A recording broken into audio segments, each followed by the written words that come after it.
very warm welcome to all of you, and thank you for joining us today at Menara BSC. My name is Hakim, and I will be your host for this afternoon. I am an engineering lecturer at School of Engineering and Frontier Technology, UNIMY. I am currently completing my PhD.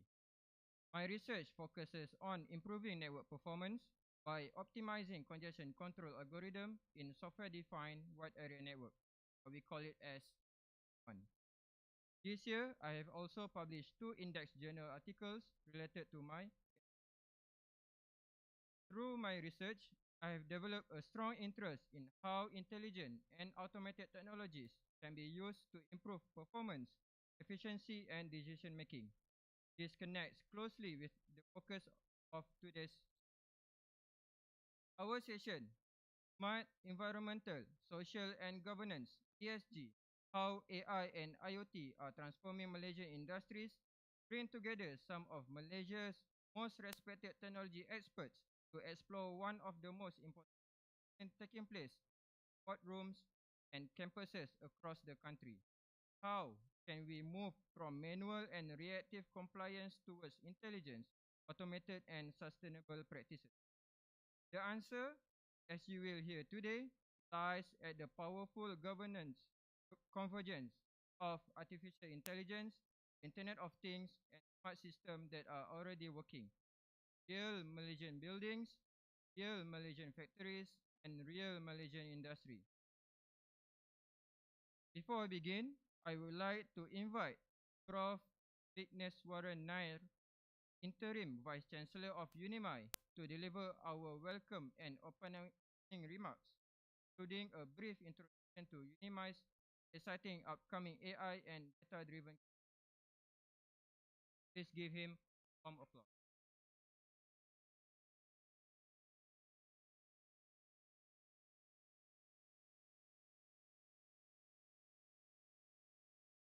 Joachim.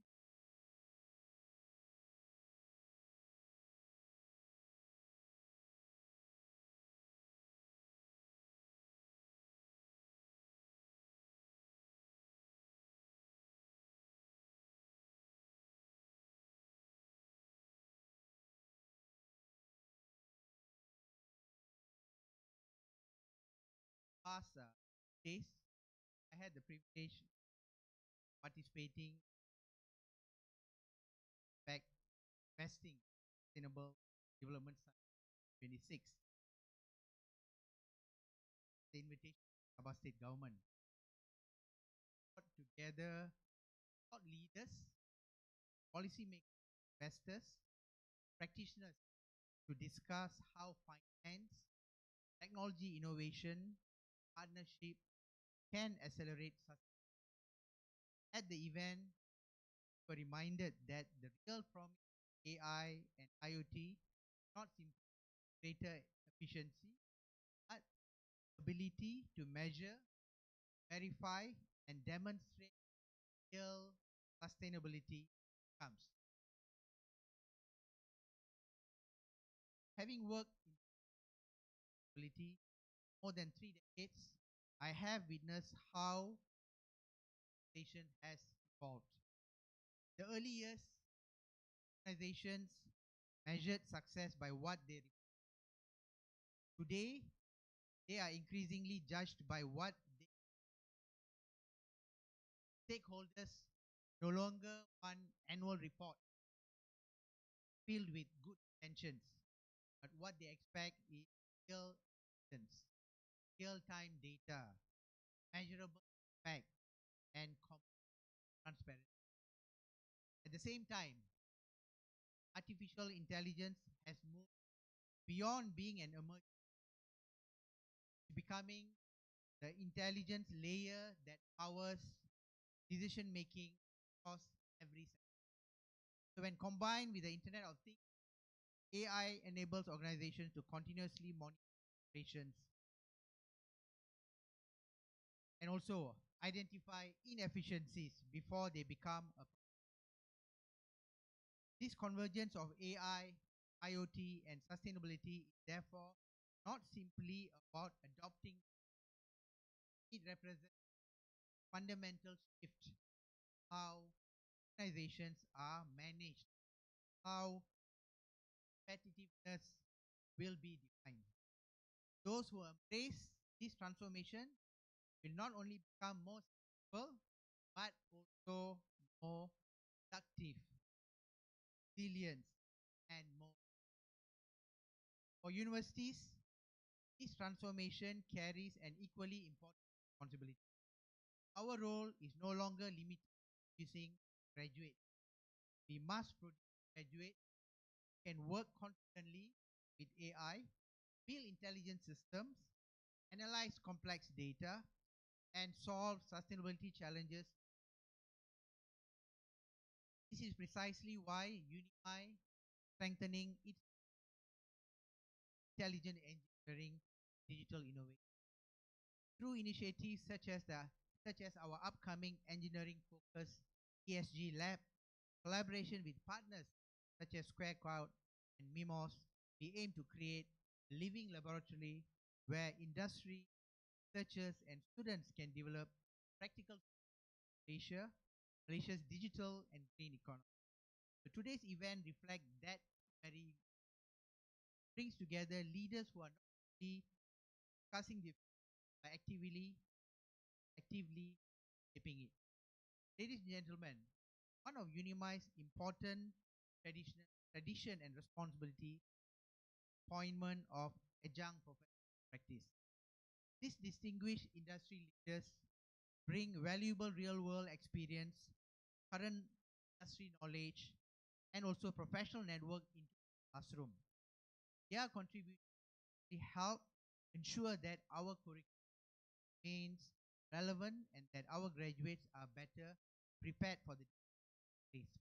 So today I'm also delighted to announce the appointment of Mr. Say Lim, one of our speaker today, the CEO and co-founder of Square Clouds as adjunct professor of practice at UNIMY. We are honored to welcome him to the UNIMY family. We look forward to his contribution in our students' learning experience and strengthening bridge between academia and industry. With that, I would also like to express my appreciation to all our distinguished speakers today, Dr. Mazlan Abbas, Dr. Rosli Mohammad Sabri, and Mr. Selim as well, and our moderator, Mr. Tile Raj, our industry partners, and everyone who has taken the time to join this afternoon. I encourage each of you to ask questions, exchange ideas, explore opportunities for collaborations. Future of ESG will not built by technology alone. It will be built by people who knows how to harness technology responsibly and creatively. I would also like to take this opportunity to welcome friends here. Welcome to learn some session today. With that, I wish you an insightful, productive afternoon.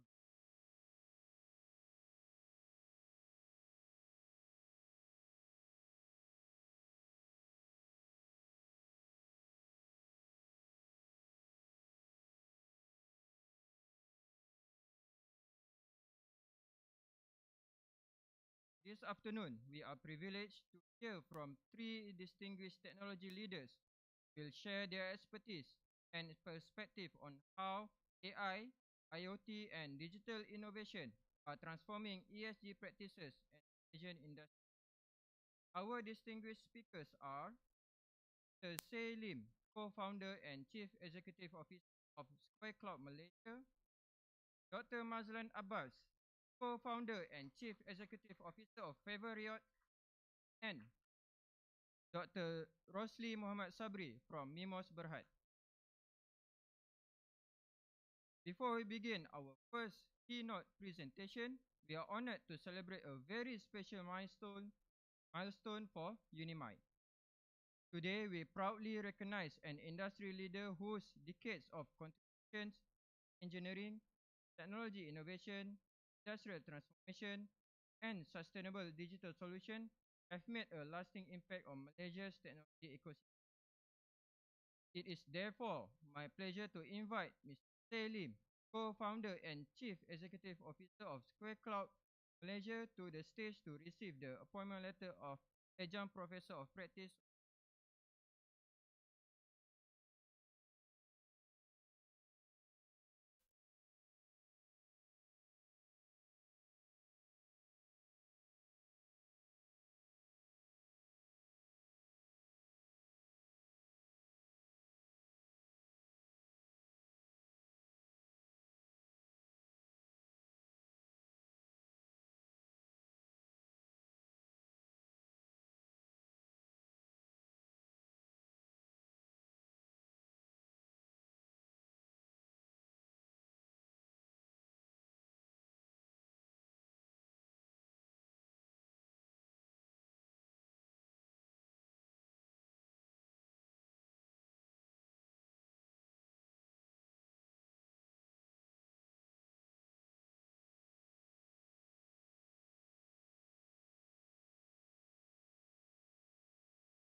He is also a successful entrepreneur, having founded ventures including School Life Learning Network and iBroadNet, helping more than 25,000 Malaysians develop digital and internet skills.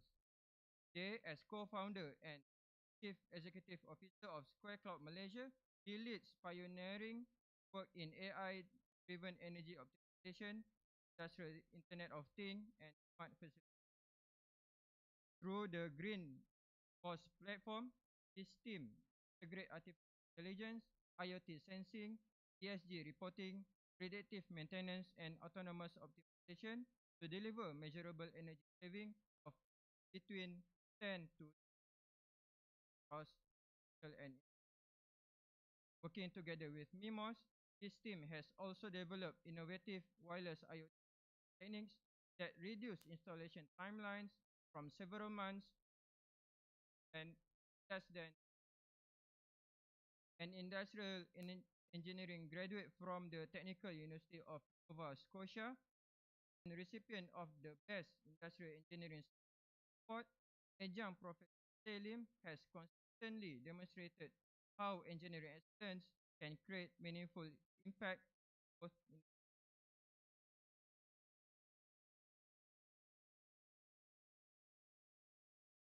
Thank you, Adjunct Professor Selim and Mr. Tile.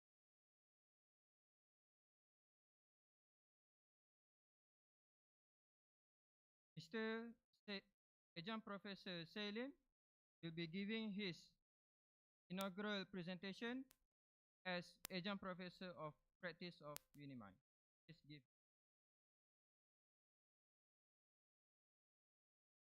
Very much.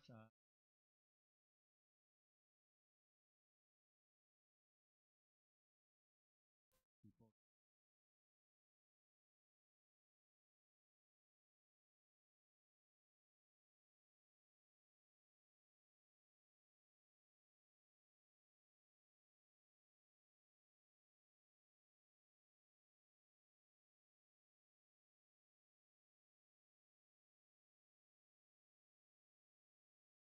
Basically, is we are discussing this about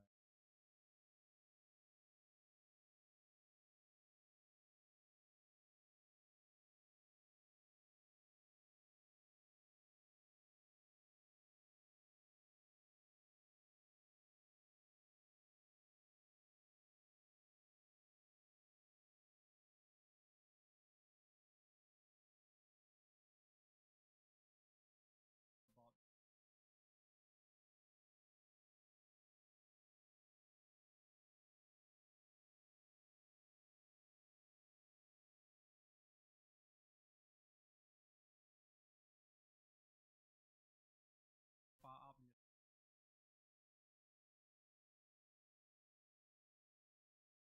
fact is autonomous. Malaysia to understand that so especially on a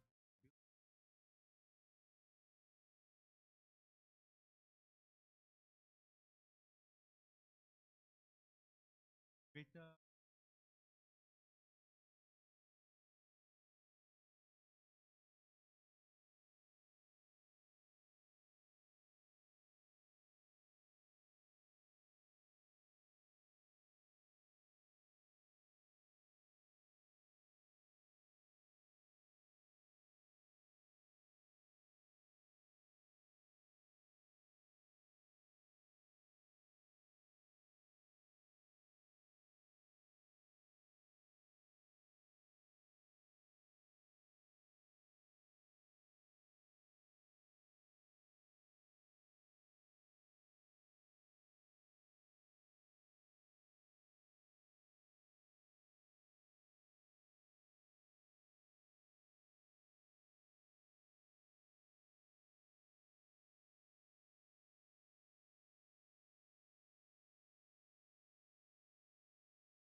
ESG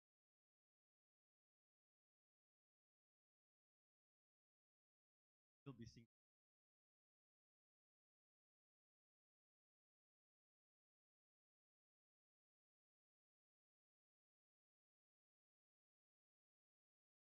ESG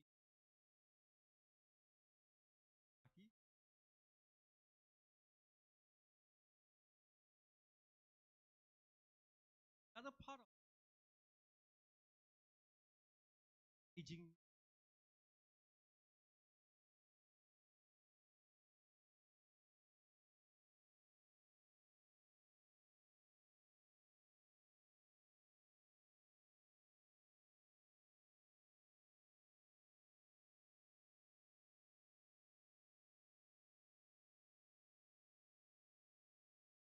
don't change it.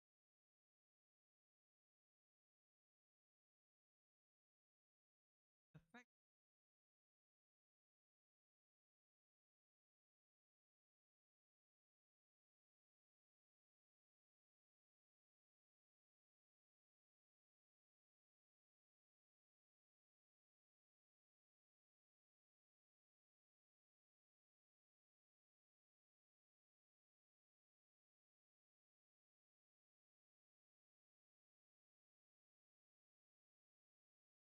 100,000 in whole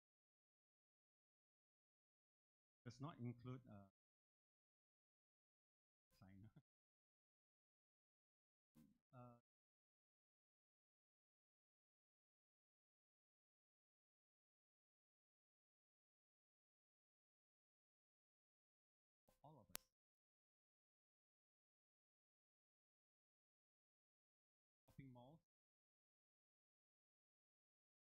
every day.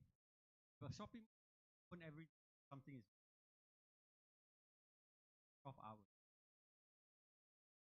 5 to 6. So run 20. Factory, the plants that you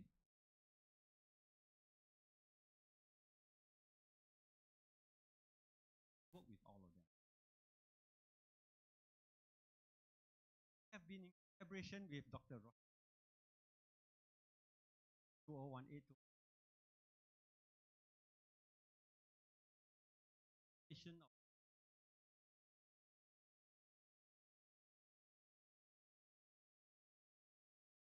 wire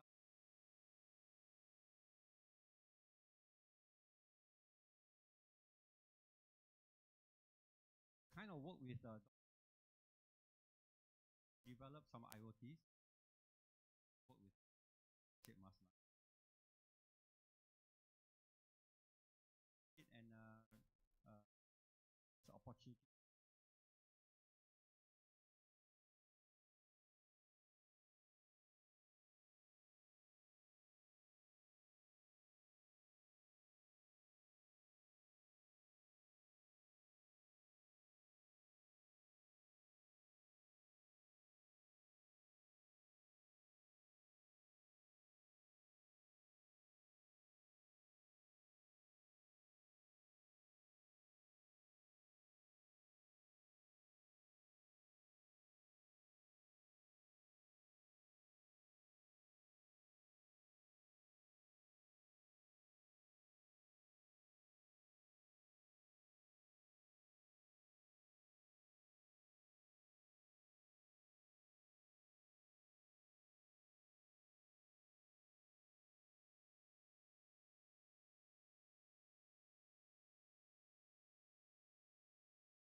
Is temperature, humidity, pressure, flow, function, indoor air occupancy, and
one time, SG report so sense that write the report based on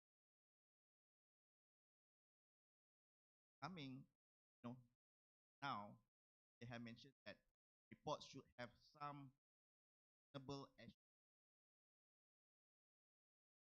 of the sense of the that is important.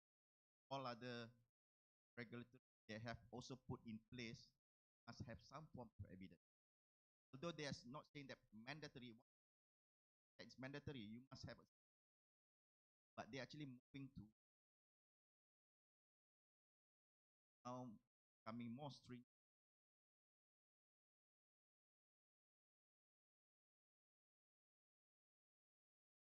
Data has. So this is what the mental shift and how we going, how you are going to prove era where people have tried to change from something which is have an set of assisted or manual kind of have a way for you out the system. And now we want to make it more proactive in a sense that us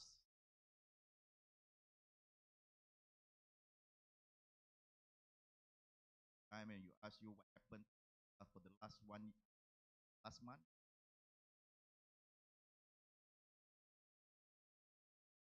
So this is what we start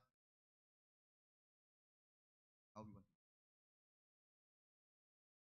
This is how we are going to see how IoT to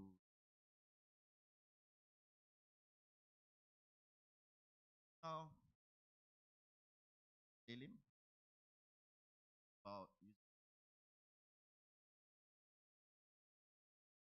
favorite develop form uh, connects connect the devices.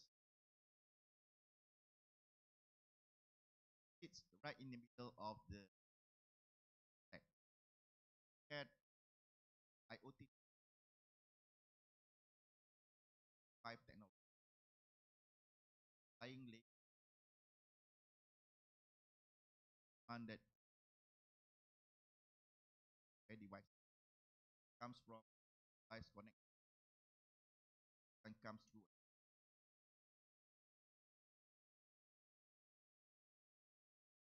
Because of heterogeneous nature of different devices, parameter comes with different format of protocol. Protocol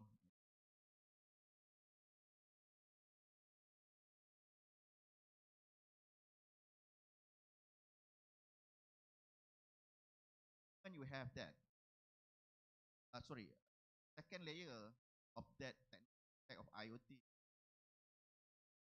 So regardless where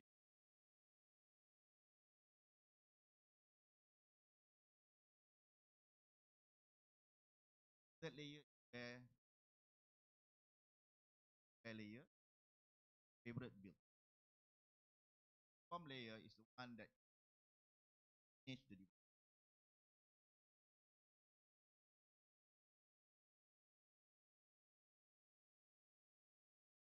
Have a platform that have an AI engine, get various sources of,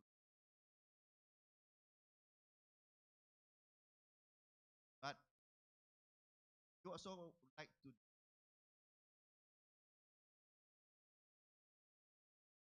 layer sits top a layer. Write your own. So for example, you connect agriculture center, might build connect healthcare sensor, healthcare. Make the platform very flexible, cater for make this platform as out model where we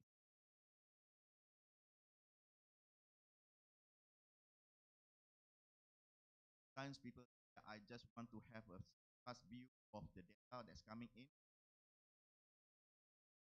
Have a dash, drag and drop certain widgets. Fast development, within one day you can have your powers you can. But of course, if you want to create own applications from right, we make the platform as a service, not like what now he mentioned.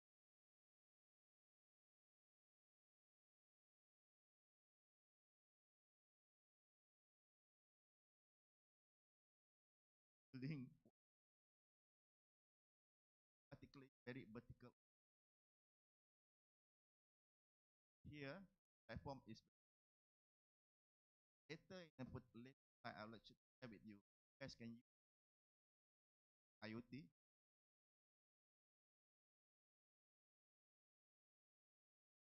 So if you look at that flow here, your connect is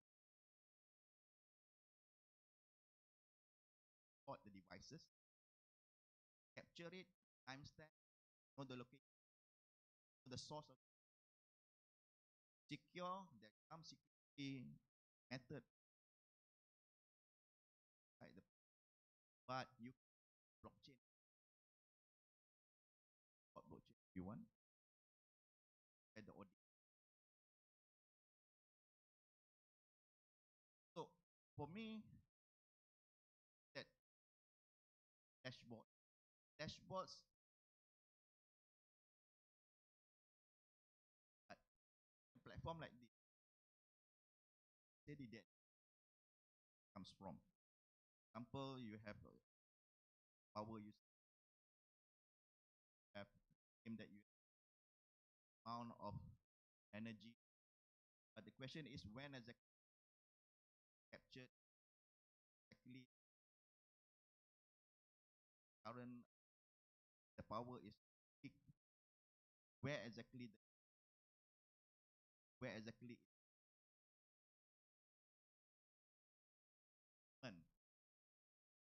and rate. That's what we want.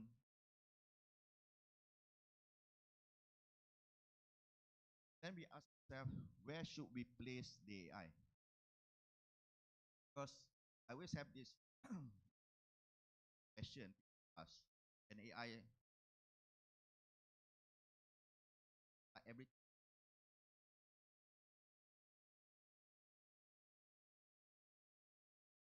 AI is not a pattern have AI every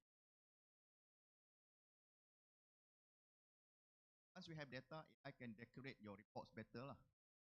Generate reports better in forms that you want. But if the data that comes to the AI is untrustworthy, there is gaps, report is also have mistakes. AI will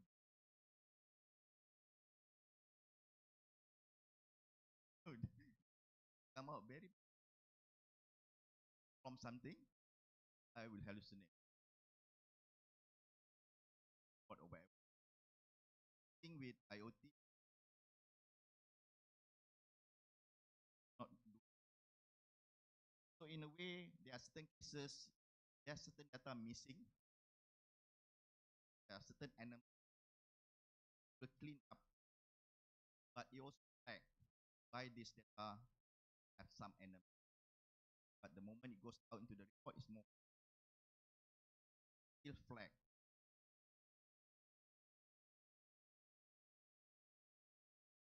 So this is the idea of IoT. Have a evidence pipeline.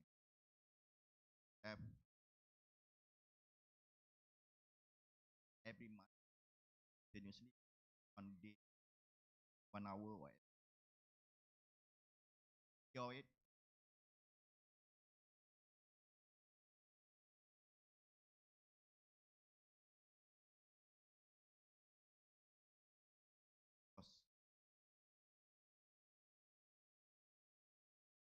So if you look at how it relates to ESG this way, time when we talk about waste and waste water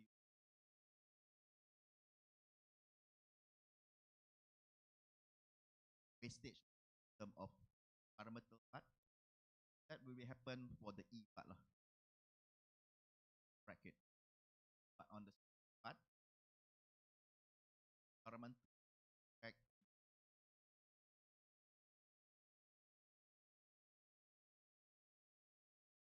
environment, looking at where proof.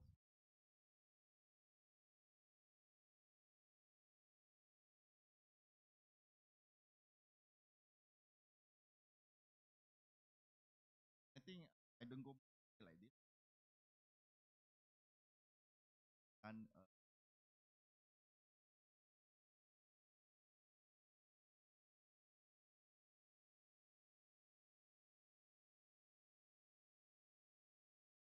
but this is what we like to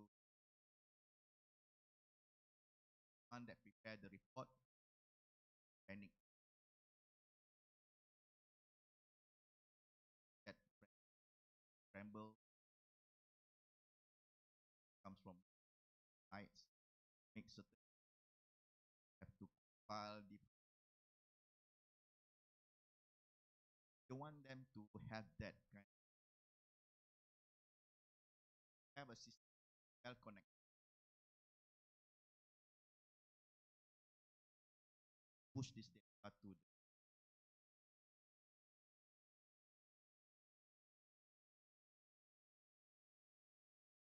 when you have report, then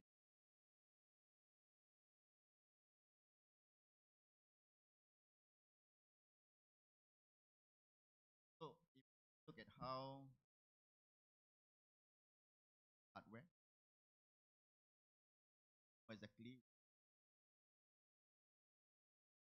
to understand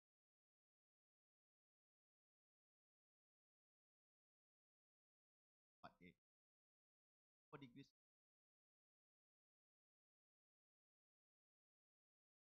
data center where a cold back of that Celsius come or impact to that F1 will have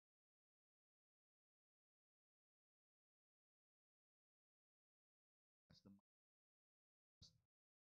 now is that I there is I price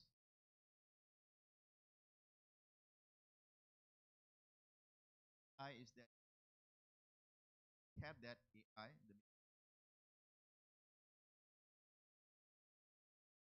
rights from you have heard about MCP that you can connect LM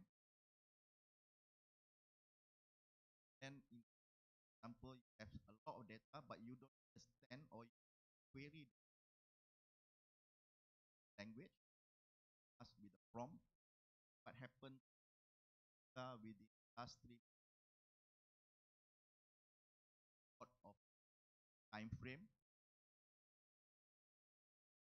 what's that downtime or LLM query the how size do we get the data and also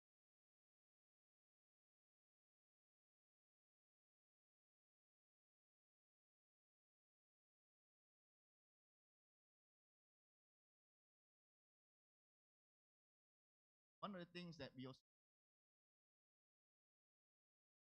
that big not only about the one outcome of clients have two one of course the audit part clients part second part is what we want I think we want to have more visibility of your whole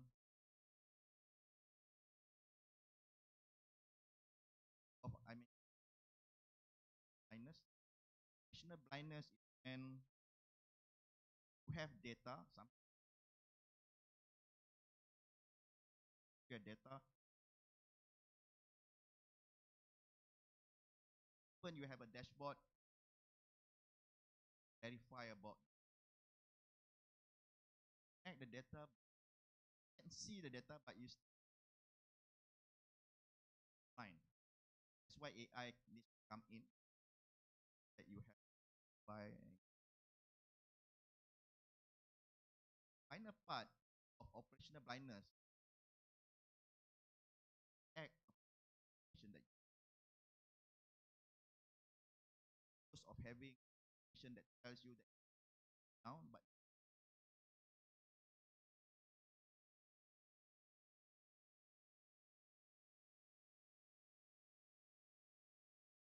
as action. That is where I think blindness come up.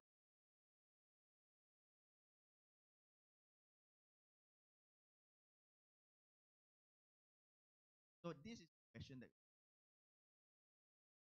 audit happens with your number.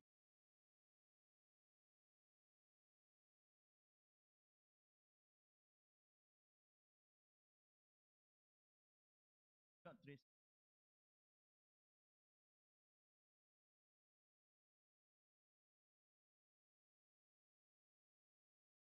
to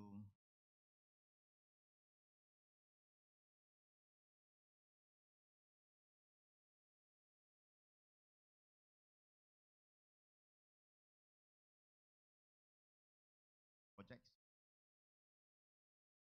Have two tracks like to help the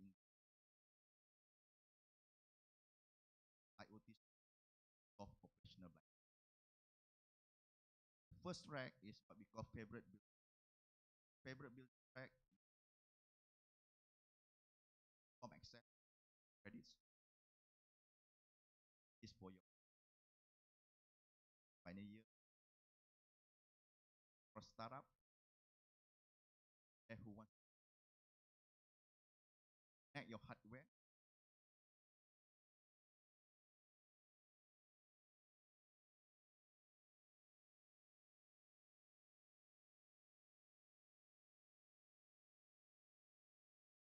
Help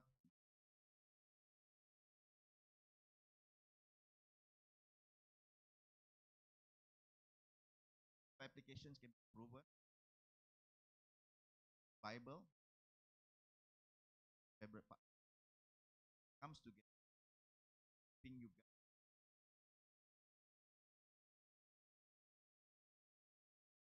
are not the Apple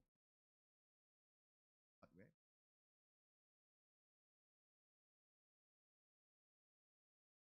Might be one that use the data that you get from favorite,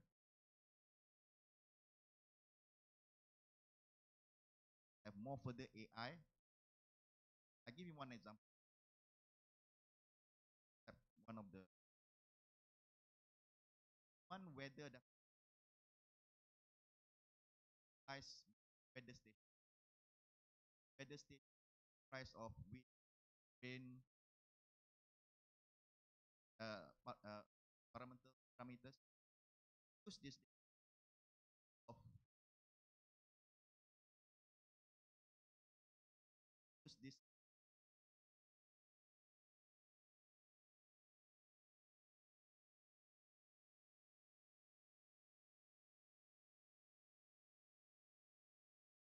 have deep building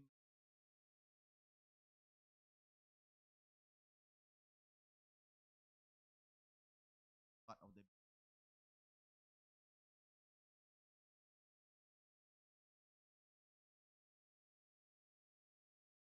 I think that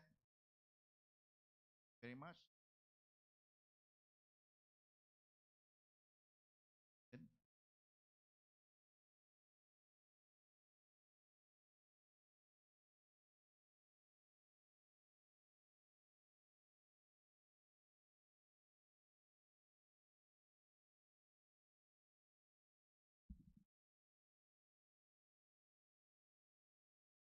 Thank you, Dr. Mazlan, for sharing how IoT is transforming industries and building smarter, more sustainable communities. Ladies and gentlemen, our next speaker is Dr. Rosli Muhammad Sabri, Senior Staff Engineer and Distinguished Engineer at Mimos Berhad. With over 20 years of experience in IoT, embedded systems, edge AI, and industrial automation, Dr. Rosli has led the development of innovative technology, including AI-powered smart chiller system, IoT solutions for industry, and advanced wireless communication. He is a recipient of several prestigious innovation awards, including gold medal at iTech 2025 and Pencipta 2022, and holds 7 My IPO patents. Ladies and gentlemen, please welcome Dr. Rosli Muhammad Sabri.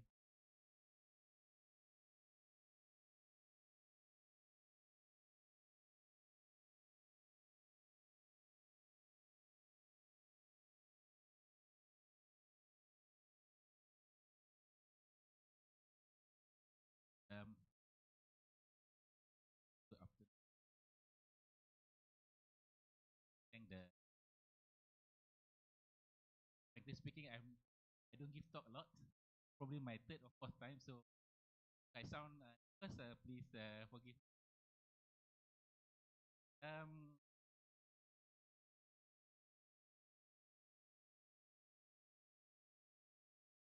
um, um, um, Azlan was my boss. Till I was Dr. Azlan was, so I'm the, maybe the lowest layer of the food chain lah. So that's why I'm still in most. Okay. Before I start, my boss asked me to just give summary about my boss. So I'll probably spend a couple of minutes give you an introduction who before I move on to my talk. So basically, Mimo and government. So we focus applied research in mainly three areas: semiconductor, advanced electronic. Um, Currently, we have two campus. One is in Jalil Technology Park, or now it's Meranti Park, and another one is satellite office, Kulim High Tech Park in Kulim. Within the Mimos group, now we have two separate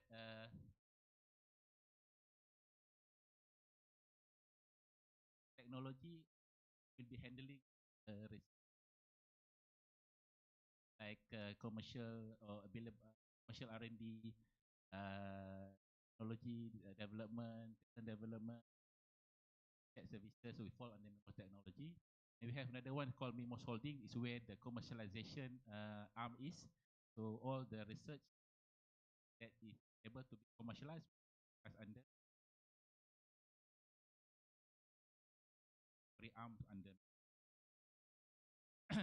And then these are the whole currently what all the companies that Mimos Holdings, and there's a solution doing ICT business for ENE. My blockchain is for blockchain. We have Mimos network, right? The details I don't want to bore you with that. Move on to my actual talk.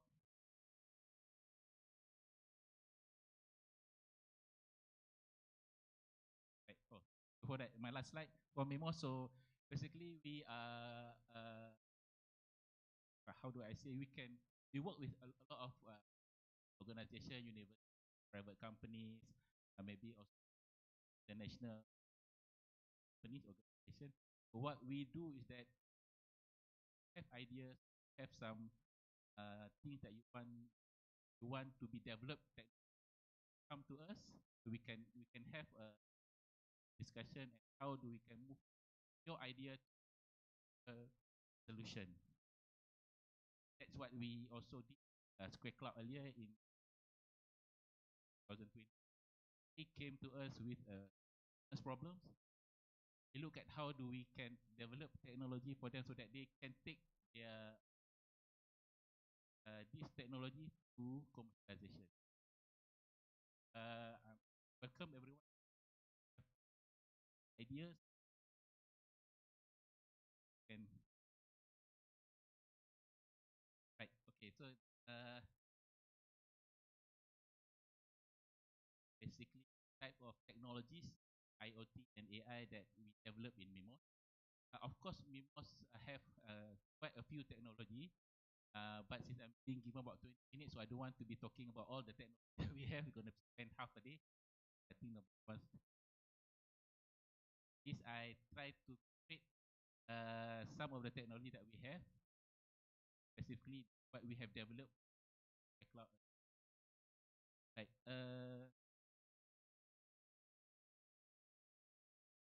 Right. So Dr. Martin also now focus for ESG now no longer. Now we already have a regulated drivers when ESG. Now I think starting last year, Energy Efficiency Conservation Act. There's already an act eligible thing to follow and to report their energy efficiency and conservation.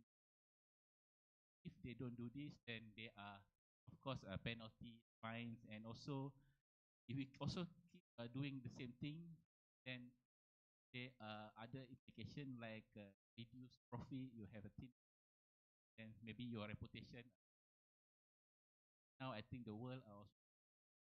I see if you are in the supply chain, the global supply chain, then without having a good energy management system, then it's quite hard for you to part of the.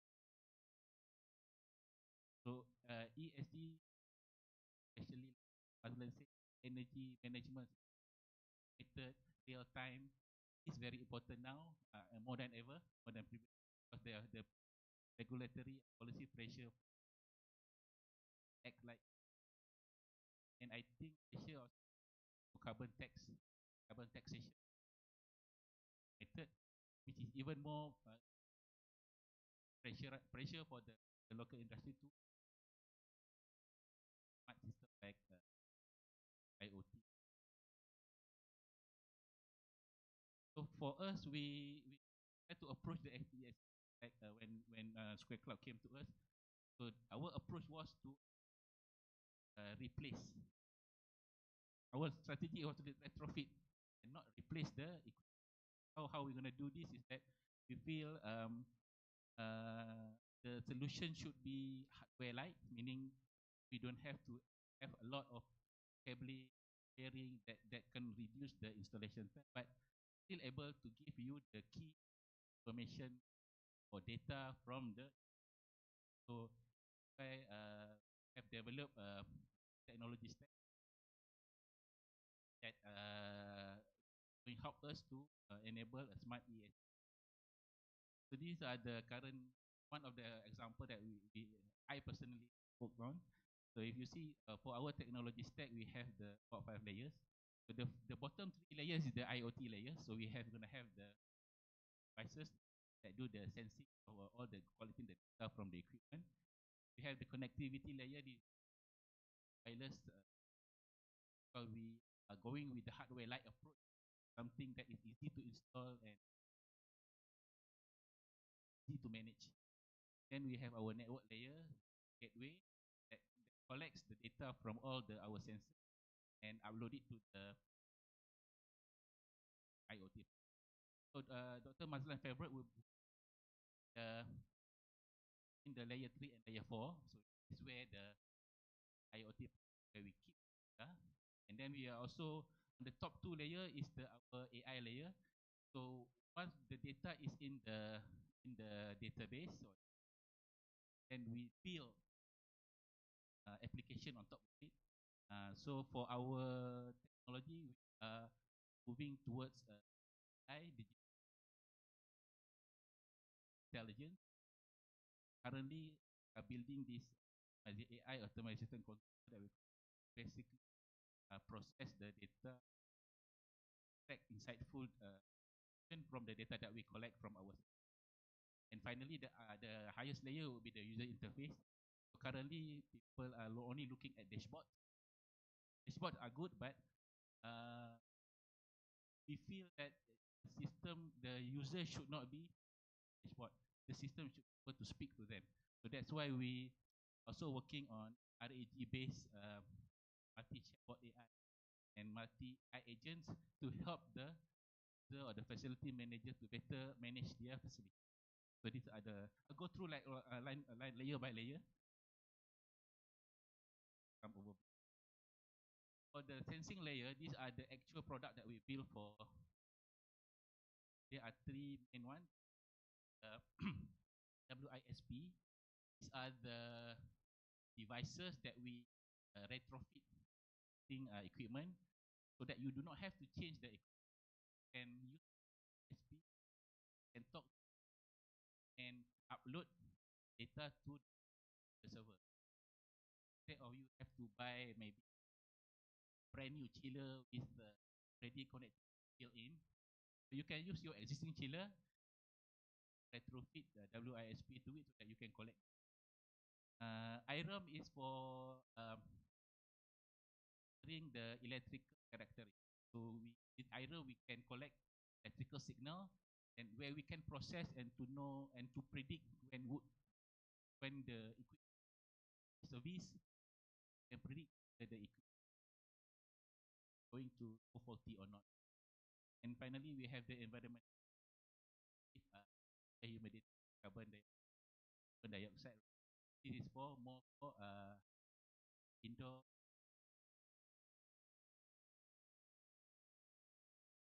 air quality, indoor air quality measurement. So these are all wireless sensors. Layer 2, our basically foundation technology. So I was from the wireless lab. So we developed this sub-gigahertz wireless mesh modem or mesh connect all of our sensors out. We fit, especially for buildings, then right Wi-Fi network because with Wi-Fi network is for enterprise connectivity,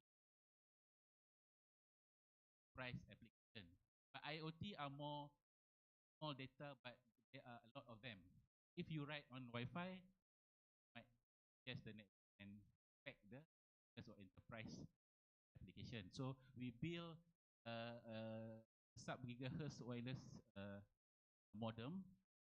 Why sub-gigahertz can penetrate it better? You do not have to deploy a lot of sensors. If you were to, for example, using Wi-Fi or Bluetooth, you need to put a lot of connect them. With sub-gigahertz, you can reach a bigger area with less. So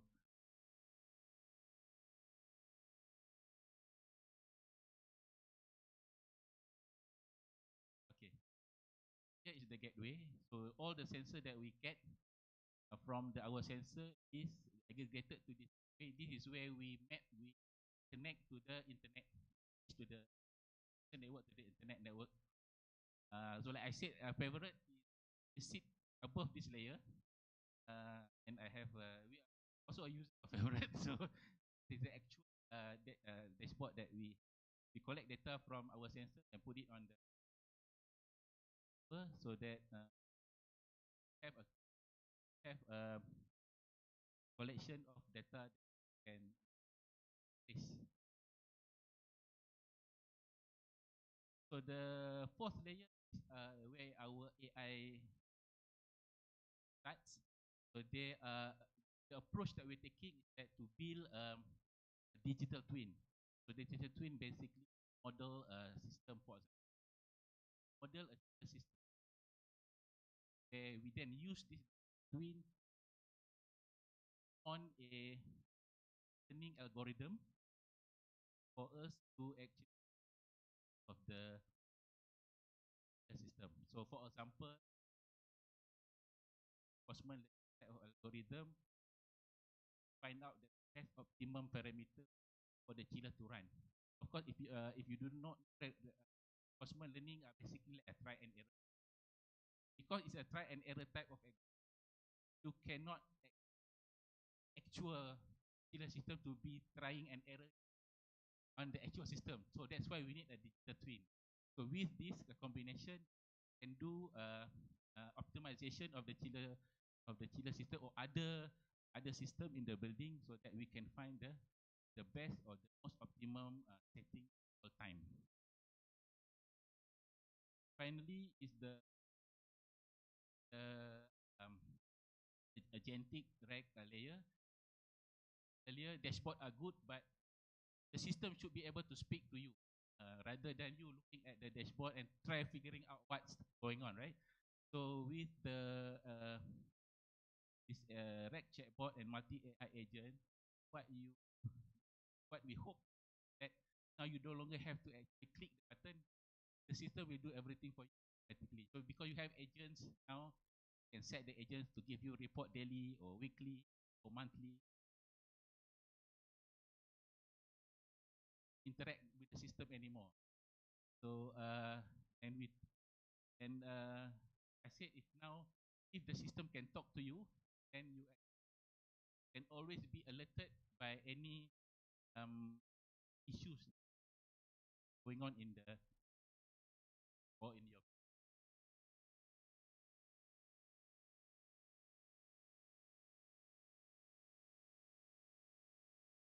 with all the technologies.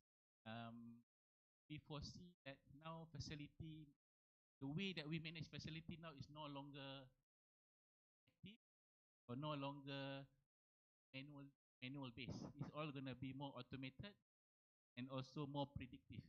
That's where I think the value is in terms of ESG, especially for facility management is going towards.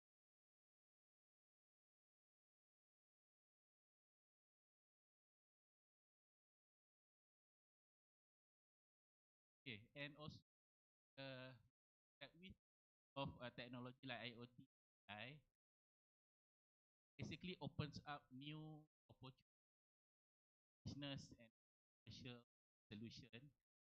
And then don't need to be a facility management company, can be a tech company that and offer this kind of services to them. You don't have to be offering all of the services at once. You can do this. So maybe you can just start with reporting first. They pay more money, you can give them monitoring and predictive analytics. Earn more money, then you can them to manage their energy that so that uh, the organization can be as smart as possible.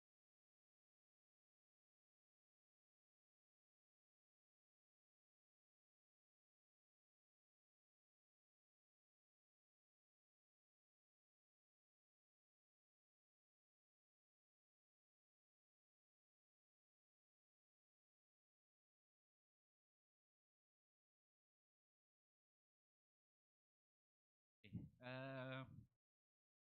Like I said, having a good technology alone is not enough actually. What you also need is the commercial sense or how you would be able to monetize the tech.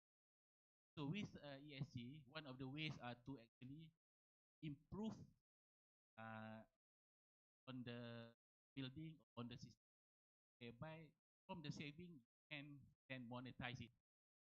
For example,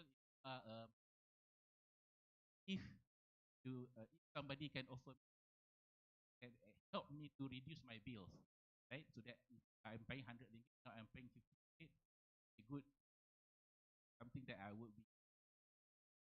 Now, since you already save 50 ringgit from the from the use of the system, then that 50 ringgit become the monetizing incentive, building owner, facility manager, and also the technology partner that offer this. So now we have to see a way how the technology is being used in more innovative or commercially driven way. Now we are not longer talking about I have this good AI, this good IoT that can achieve very good accuracy. No, I think those are more product or technology centric. What monetize the actual outcome of that good technology. These are one way that you probably have a good idea, but of course, technology alone are not enough. You still need to have those commercial sense or soft ability to think beyond technology to realize it.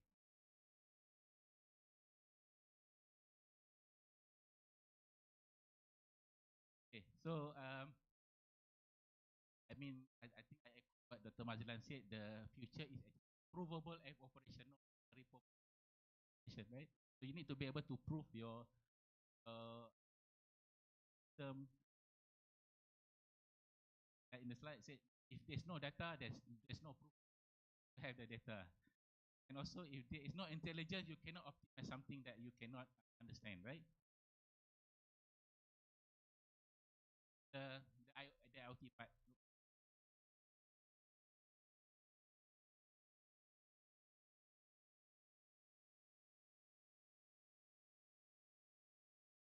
First one is part. Second one is the AI part. But of course, you also need is where if you have a good, but that technology need to have that ability transform technology people can use, people want to use. So I believe these are not technical, but you also need to have this ability to how you can turn this technology so that something that can relate to, and it that you have, then I feel that you can much easier to commercialize any idea that you have in your mind. Last slide. This course has been like research quite a while. What I've presented here is only ice what we currently have. Have a good idea, go further.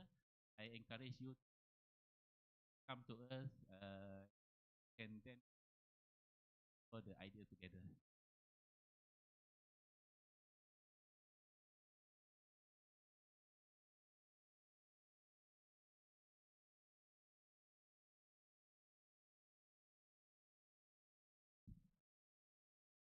Thank you, Dr. Rosli. Despite the first time you present, it was such an inspiring sharing from it. Ladies and gentlemen, before we move on into our panel session, we are honored and privileged to witness a special milestone this afternoon, which is the MOU exchange ceremony between UNIMY and Square Cloud Malaysia. Under this MOU, UNIMY and Square Cloud will work together on technology integration and deployment across BAC Education Group facilities, AI-driven energy optimization, real-time data analytics, and operational cost reduction. They will also collaborate on a rich academic and research agenda, engaging UNIMY students in joint R&D in fault detection, building performance analytics, and machine learning for ESG optimization. And perhaps, students, exciting for you, the inspiring engineers and future IT experts, this MOU co-establishes a UNIMY engineering-focused ESG lab in partnership with MIMOS.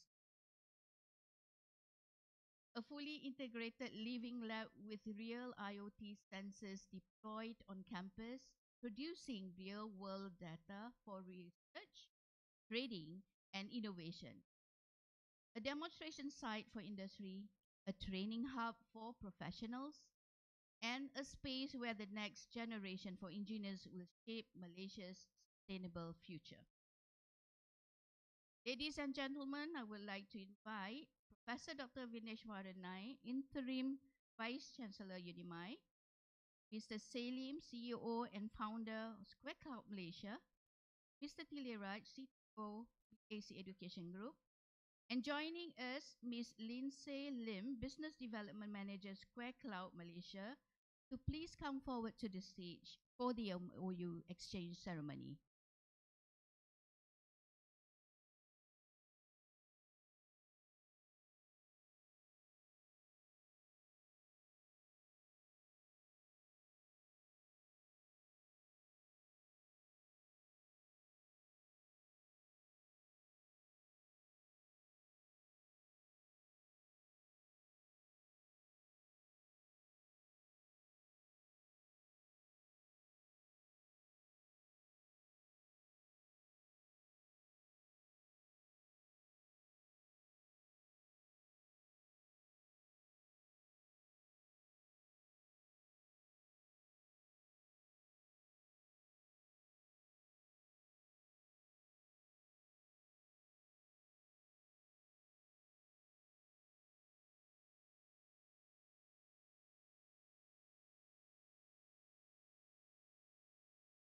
Give them a round of applause. Congratulations to both institutions on this significant milestone. This partnership reflects a strong commitment to advancing innovation, sustainability, industry, academia collaboration. May I also invite our panel, Salim, Miss Lindsay. I would like also to invite our speakers to have a photo with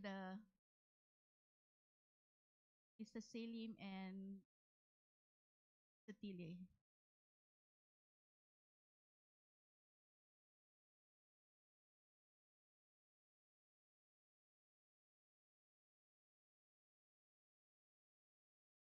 Okay, ladies and gentlemen, please give them another round of applause.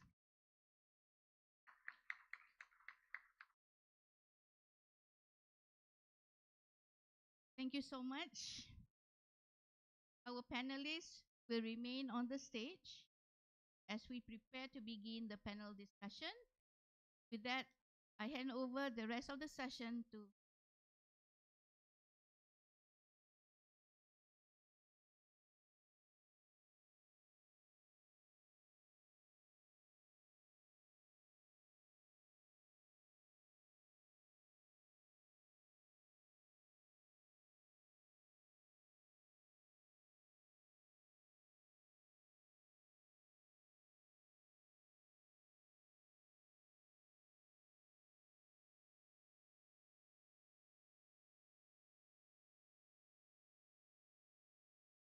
And gentlemen, we now move into what I have no doubt will be the most engaging segment of panel discussion and three extraordinary speakers, one room full of sharp minds, and moderator whose career has uniquely positioned him at the intersection of every single theme we have explored today. Mr. Tileraj brings over 30 years of global expertise in innovation, digital transformation, and industry partnership. He is currently served as CTO of BAC Education Group and Professor of Practice at UNIMY. He has led large-scale R&D initiatives resulting in over 600 patents, with more than 400 commercialized. He has held senior leadership at Motorola, Flextronics, and Solectron, managing global engineering teams of up to 20,000 engineers across multiple. As former CTO of Mimos Berhad, where he generated 300 million ringgit in technology monetization while leading 500 researchers, he has in fact been a key pillar of the very national technology ecosystem that Dr. Mazlan and Dr. Rosli continue to build today. His leadership has driven BAC Education Group to win the Malaysia Technology Excellence Award for 5 consecutive years, from 2021 to he was recognized in CIO.com's inaugural CIO 50 Award for Asian in ASEAN in 2019 and was recently elected Fellow of the Academy of Engineering and Technology of the Developing World in December 2020. He served on the board of Digital Penang as steering committee member of iConnect at Academy Science Malaysia and holds 9 individual patents in. Please join me in welcoming Cecilia. Thank you, Hakim. You heard that was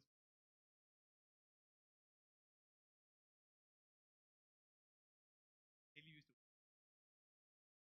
think IoT is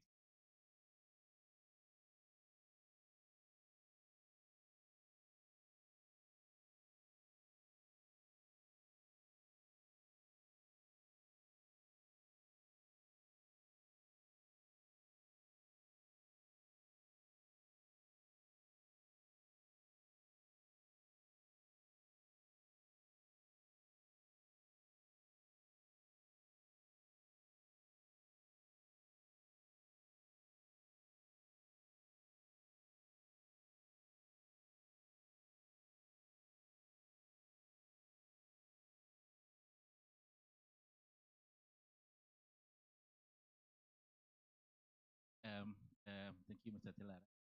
So, when we say a provable operation, basically, echoing what Mr. Salim said earlier, is you collect data, you analyze it, you act on it, and you must verify. So the whole chain is must be traceable, like what Dr. Mazlan said, must be provable. So without uh, if you just stop at collecting data and then just display it on your dashboard without actually understanding what the data that you have collect and what you can do with it, I feel that those are still not enough for you to be able to meet current ESG standard. You must be able to analyze it, gather insight from the data that you have collect, and should be able to then act on it. That is where the value of the IoT and AI system gonna come in. Without those, it's hard to justify or commercialize the solution that you are thinking. If you only just to collect data and to display on the dashboard. So Mazlan have. Okay, operational blindness. IoT era is slightly different. I give you an example. If I ask you, an operations manager, factory, wherever they are, do you know that your system goes down yesterday? And if the answer is that, okay, that's oh, hold on, let me check with my operations, my technicians, let me look at the dashboard, what happened yesterday. If that's the answer, then the guy is blind. So operational blindness is when also the case where, yeah, I know that something happened. I received the information, but there's still no action, still blind. There's no action being taken when you receive that information. So operational blindness have three words lah. Have data, you can see, and act upon it. Sometimes you don't have enough data. Then once the stage has passed, you have data, but still you cannot see the data, or you cannot have even a better insights of the data. You don't understand about the data. No, you have a lot of dashboards. I can see a lot of projects, universities projects. There are a lot of dashboards. What can you see? Dashboard, dashboard, up and down, the circle, all this data, but it doesn't mean anything to you. As I mentioned to you, 24 degrees mean what? So 24 degrees means something when it is in certain context. Certain context means 24 degrees, this room, I feel 24 degrees in where you have vaccine, can kill the vaccine. I mean, it's destroy the whole vaccine. 24 degrees in a data center, a data room, it's still very, not full enough. So that data means different thing. So you must have the ability to sense that you have to understand clarity. Okay, once you have seen what happened to that, you must do some escalation. Escalation to the right channel. People who must receive that information, the triggering part. What happened? If you receive, that's it. Okay, I received, but I don't think my problem, I can only see. If he doesn't act upon that data, then it's still a big problem. So operational blindness solve up to the problem when you can see the data, clarify it, action needs taken, then you close the loop. That's where you close the whole operation. So in ESG, also the same thing. You have data, but you still. But I mean,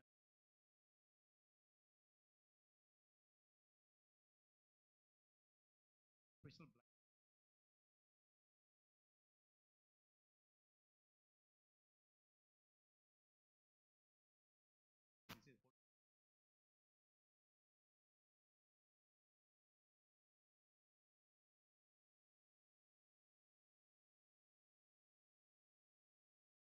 Um, Actually, with RAG, you can actually tune. I mean, if you have a ChatGPT or LLM, those are trained on huge amount of data. But for things like facility, because all building has different characteristics, different how they works, right? So having an RAG type of system, you can then augment the LLM with your actual operational data, with your actual for example, operating manual of the chiller model that you use, for example. So with the use of this RAG chatbot, then the analysis become more focused, more relevant to your own situation. So with that, and the chatbot is only half of it, where you interact with the user. Then you can also build AI agents. So the AI agents now, they work 24 hours, right? They're not like us. We are only work 8:30 to 5:30, but they work 24 hours. So that means the agent keep monitoring the data that you are getting in real time, analyze it and try to understand what's going on, and then inform the user. Okay.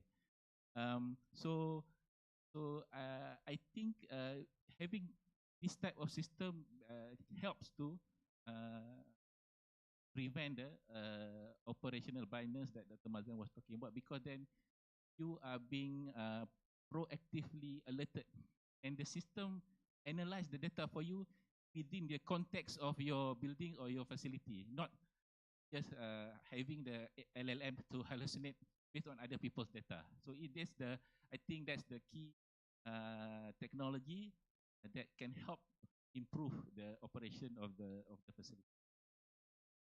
Let me ask. They live with have your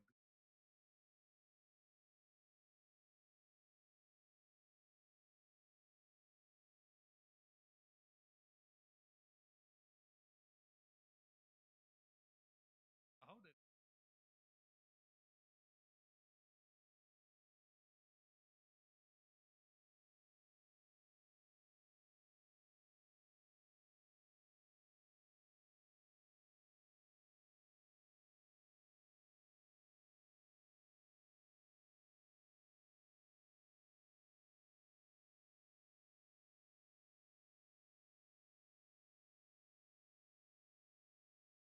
just wondering.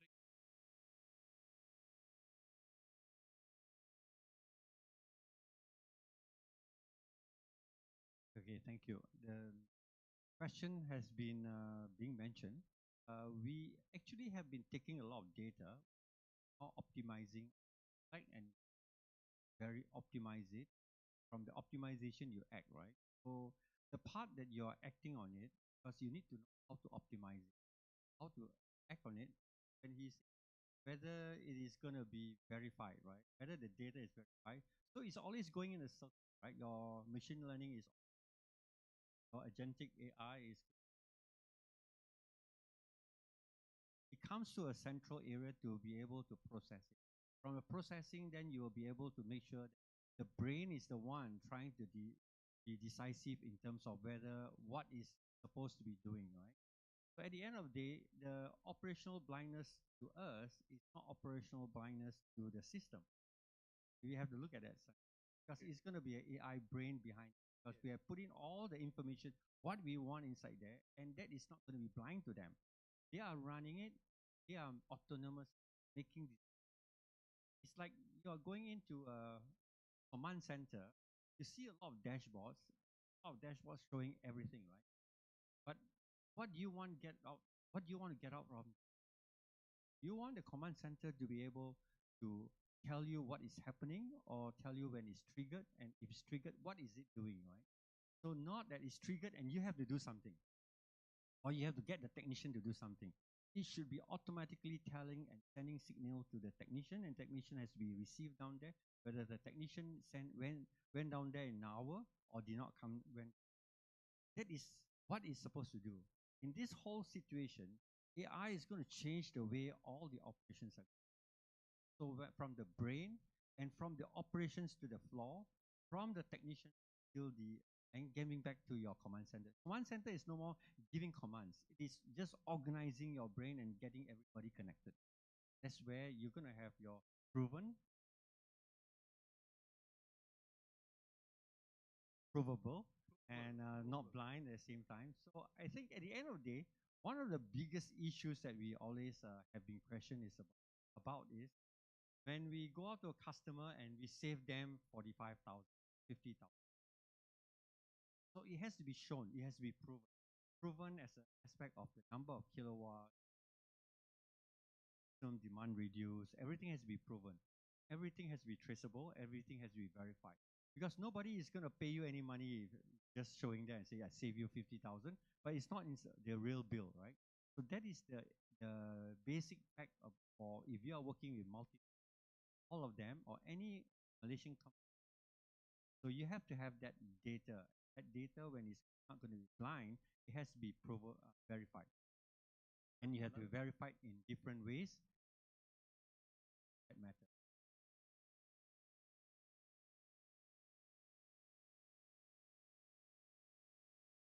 I think this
Okay, just now I did mention about the technology stacks for IoT. I missed one technology stack. I explained about the device layer, connectivity, middleware, applications. There's another layer called stack. stack. So that security technology stack covers all that 4 layers, in fact. Cannot be responsible to one particular party. When we deploy IoT, there are many parties involved. People who design the hardware, the people who give you the network, people who provide you the cloud and the platform, the people who develop the applications. So there are various sources of where people can hijack and hack the whole system. So what happened is that this is where I think one of the, I'm not sure in UNIMY, you have security syllabus, where it's lacking in IoT. Last time we thought about security is only for IT based. Yes, But yes. now we are talking about OT and IT. yes. Combine of these two worlds. and it's not that easy. So we have to cover the whole aspect. So when we deploy devices, a firmware can be easily hacked and changed. So how do you patch it?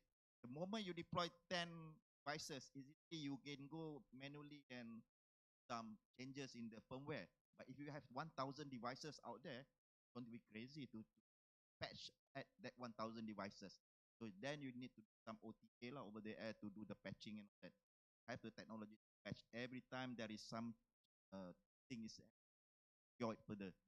The network connectivity part, there are certain technologies which can firm up that part.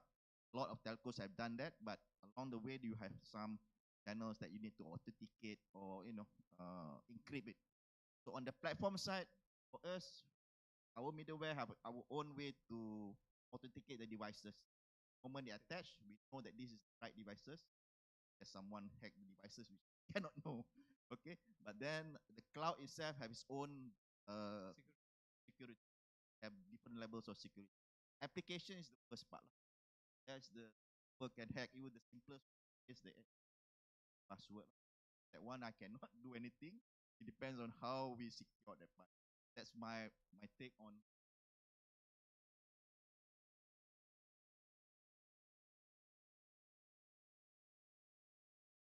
Data. So Yes, yeah, I agree with the Dr. Mazlan. So all the layers from the hardware, the network, the back end and application has to be. So for our wireless sensor network, we do have, of course, we encrypt the data. That's the first thing, and we also have to authenticate the nodes that we are putting in the field. So each node, uh, you could put, for example, a dummy gateway somewhere, but you want to. So if your node cannot authenticate itself to the actual gateway, so people can still steal your data. So okay. It's like your Wi-Fi, right? So when you connect to a Wi-Fi AP, you need to put in the SSID and also the password, right? So Yes, yes. that ensures that your device are connecting to the a legal network. The same thing with our sub gigahertz network.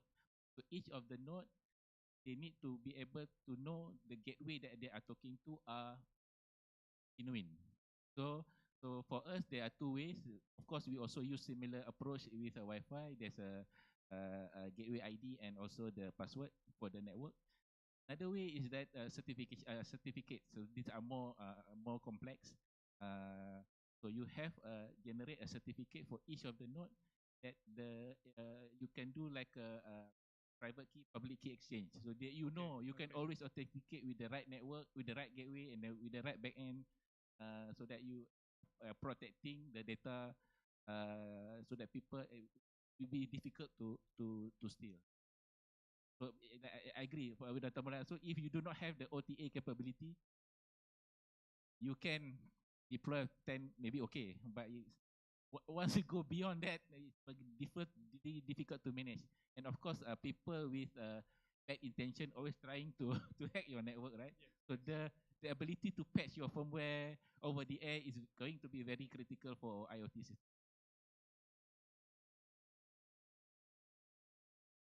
I think of all this, I think the important part is when you go into the application level, you need to have a security system whereby you have have a framework of how your system run. You must make sure that it's running within the framework. Anybody goes in there, try to change anything, let's can it run higher, lower, or change any. If you put a proper framework in within the system, we will then, if the system runs because of the cybersecurity not is being attacked, it will then be bypassed. The system will have to bypass and move out. Because if you don't, then we must have a system to just stop and bypass it so that we will never be attacked. Even if it's being attacked, in worst case, it will bypass and then it will then be triggered. So that is the most important part. You do not want to have any building being running and the chiller is running to a certain temperature, a certain area, and cause any mishap to the chiller plant or whatever. So that's what we do. So we have a certain framework, a design, a framework that we have that they will never go within. So that's what we do. So I think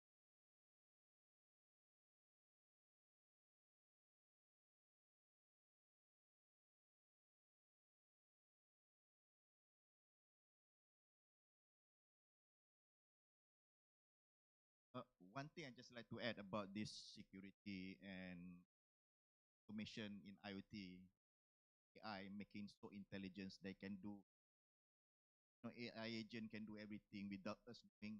I think IoT we have to take care of this. Take note of not to give everything to IoT to handle everything autonomously. There must be certain decision human in the loop.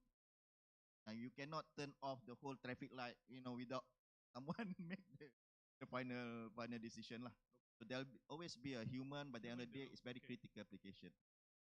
Even though whatever AI come in.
Back there.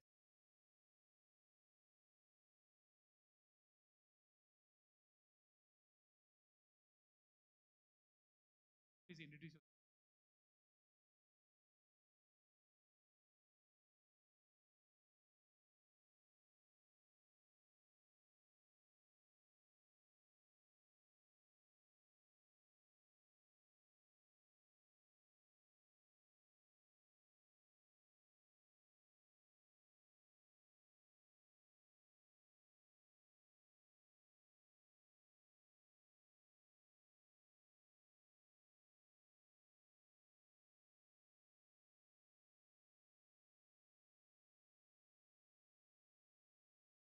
Is there a follow-up question? I have I'll answer answer the first one. Okay. For especially for SMEs, business owners, um, and we also, I personally also have experience deploying IoT system for local SMEs in Malaysia, and we've seen a trend that this SME basically it's actually a chicken and egg problem. So SME don't want to invest a lot of money to be able to go towards IR 4.0 or install this autonomous system. But if they don't invest in this, then their business might be um, facing pressure for cost pressure. Maybe they got penalty. So it's a chicken and egg problem. So how can especially SME be able to implement this kind of technology? One of it is actually I would suggest is to start small. Find a problem that actually be able to solve most of your issues first. So you don't have to be able to replace everything with the greatest, the most expensive, the most technologically advanced solution. Just find one small the problem that will give you the most benefit first, and try to implement those. We actually in MIMOS did a program called Industry 4.0 Technology Acceleration Program, where we help local SME to try to get them excited about IoT or this IR 4.0 technology, so that if when they see the technology is able to help them to save costs or improve their productivity and basically increase their profit margin, then they will have more confidence to be able to adopt the solution. So that's how we structured our i4Tech program, that we fund and we also introduce and support them to move from very manual type of operation to have at least some automation. So when they see this saving in cost or improvement in their productivity, I'm happy to report some of these companies are then making their own investment to increase the technology adoption. So that could be one of the ways where SME can then move adopt more technology-based solution for their own businesses. I think I like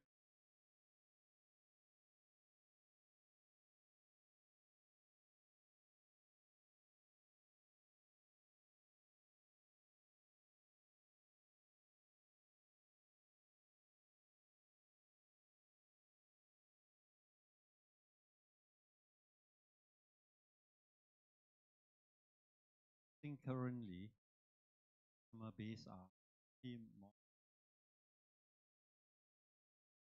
because of the regulations. I think the government regulations is going to push what is mentioned. A lot of ESG coming down. So SMEs has to report ESG too, right? Same like Unisty, they have to report their ESG and this is going to be a regulation maybe and going to be enforced next year. So a lot of them have to come. So I think, yeah, you're right. At this meantime, I think a lot of companies, if it's not enforced, they will not do it because try investment because of the reason being. But with the enforcement, any that is going to. But when they take up any of these IoTs and they are going to look at whether is there any gain other than just reporting, but they want to see a gain in terms of efficiency, in terms of monetary and expenses and effects.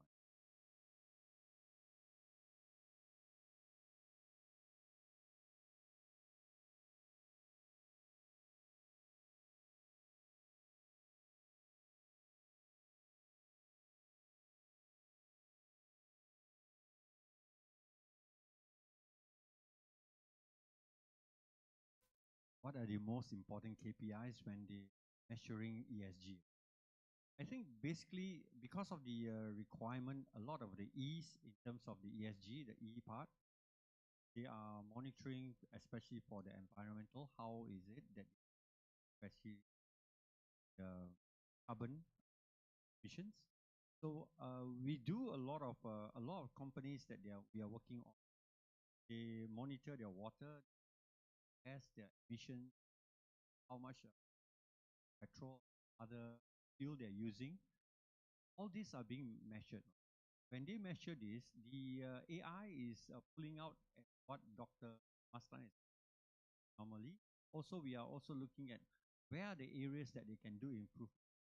We work on the improvement with them.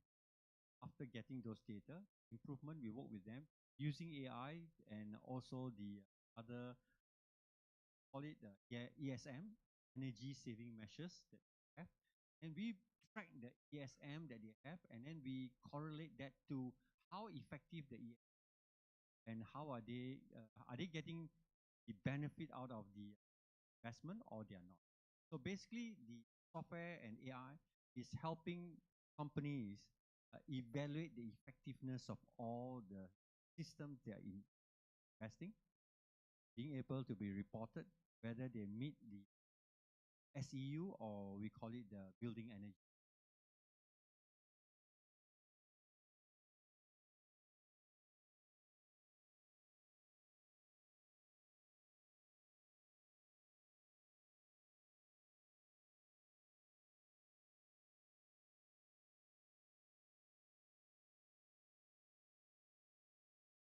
Okay, that's why I mentioned to you just now. In having IoT and AI in place, we cannot totally 100% pass the whole accountability to the IoT device. In AI, normally when we talk about give AI the responsibility to do this and that, yes, they can do, but someone must be accountable to that particular task. So if that task is being responsible to that particular technician, whatever AI make that particular decision, we must know that this person needs to be responsible for that. So if you make that AI, the autonomous part to be 100% without human in the loop, if there's something happen, you need also to know who's actually responsible, accountable for that. You cannot say that this is not my fault. This is actually that machine making that decision. So you don't have any accountability. No. In the era of AI governance, know that there must be accountability to a particular person. So in autonomous part in IoT, there are things which cannot be 100% make decision by not action should be taken by machine itself. Any other question?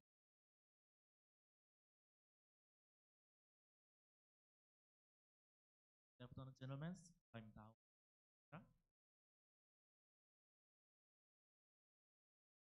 Could you tell me how can AI improve transparency, compliance, cooperative governance?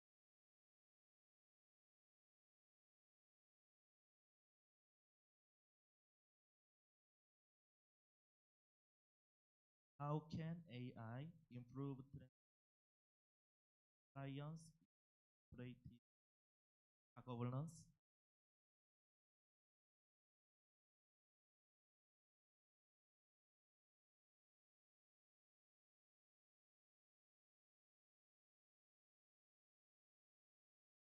I'm going to try this, okay?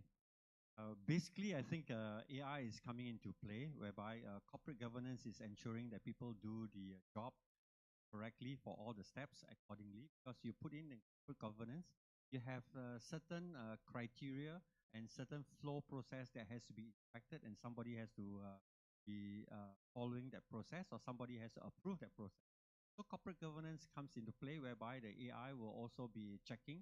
Let's say if you are buying, you're supposed to have 3 person who is sending the audit and sending the quotation.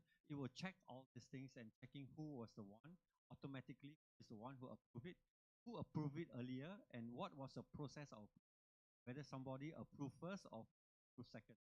So all this AI will be in place so that it will reduce the amount of time and people and ensuring that the corporate governance is being placed. This is one example. There will be many examples at corporate governance in terms of not only in purchasing, in procurement, in finance, in many other areas. So basically, you're going to see quite a lot of AI involved in this area, and especially verifying audits, right? So this is something that is going to come in.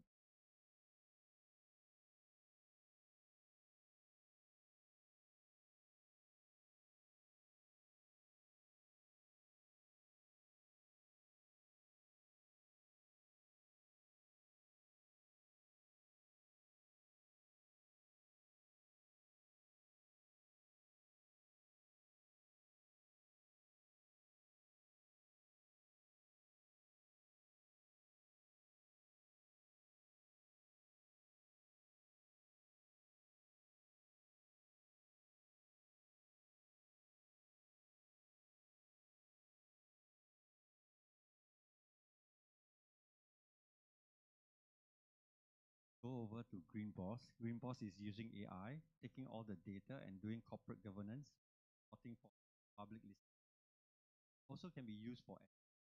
So it takes all the data, puts it accordingly. What is it? Whether it's IFRS or whatsoever. So we have, you can actually software to be able to follow the standards. What we do and what Dr. Martin. Big bosses. Okay, good.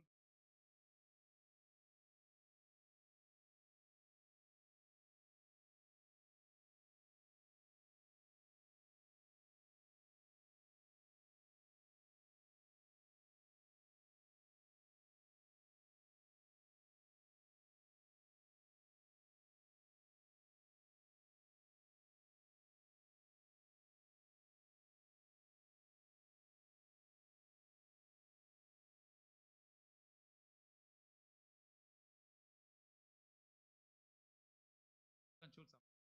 Yeah, Employee. just now I mentioned about the ESG part. So S part is where for the social part, the well-being of the staff, the well-being of the employee, and working conditions. So first, I think, like I said, AI cannot be the first layer of anything. Don't think that AI, you have AI. I want AI, I solve the problem. No, must have the data first. The AI is only the brain. Doesn't mean anything. The brain cannot function unless you have enough data. So that data comes from the IoT part. So if there is a safety issue, concerns within the particular environment, IoT will be able to detect that, the conditions, environment, in terms of the safety, either using a camera or using movable sensors, gas sensors and all that, that can be detected by the IoT part. So the AI part will help in terms of making prediction. There are certain cases where certain things from normal data having some little anomaly, but within a certain specified safety is still okay. But anomaly have already started to show. But AI can also predict something going to happen. After a while, abnormal condition is going to happen. And then a critical things will happen. AI will help you to do that and make that prediction and says that within the next 2 hours, the condition in that particular place, the gas condition, the gas condition, nitrogen or whatever, is very unhealthy, not good for the safety of the people. So you need to alert the right people to take that particular action. And that's why AI comes in place once they have enough data to make that. Yeah. How That answer your question.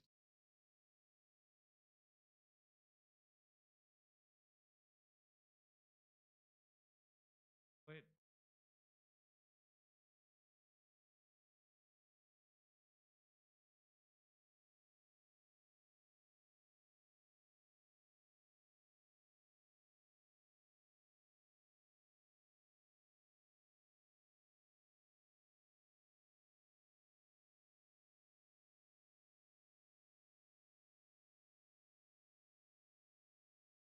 So I want to ask,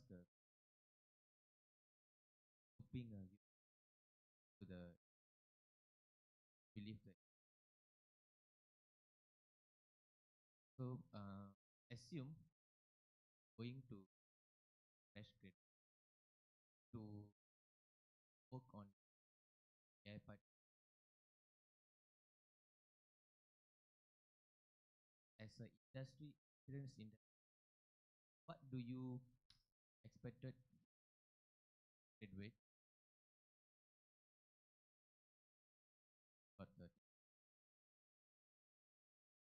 at position both skills are role. So here most of the talk just listen to that. But in future maybe choose IoT, but it's not thanks a lot thanks with the cyber security. I work IoT. So I just want to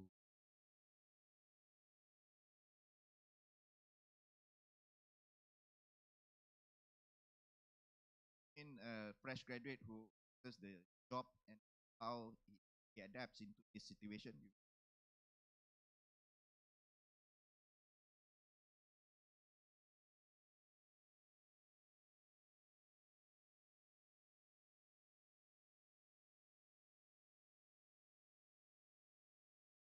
Okay, in the world of IoT and AI, cannot avoid these two skills. You have technical and yeah lah. Okay. Technical, you can be part of the half of the work that you can attend where you understand how to employ, implement IoT. But that phase of the world, you requires to understand, like I said, all the 5 technology stacks must be understand hardware, connectivity, middleware, applications, and cover all the 5 technology stacks with your courses, you're safe. The IT. The AI world, it looks at the higher stacks layer. Know about data science and all that. So that's technical part. But I think you must have that element of business or operational stance too. Because But of course, I do understand when a very young graduate who goes out into a certain segment of the market, you don't have experience in troubleshooting and understanding, doing things out there. Takes you a number of years to have that domain expert. Yeah.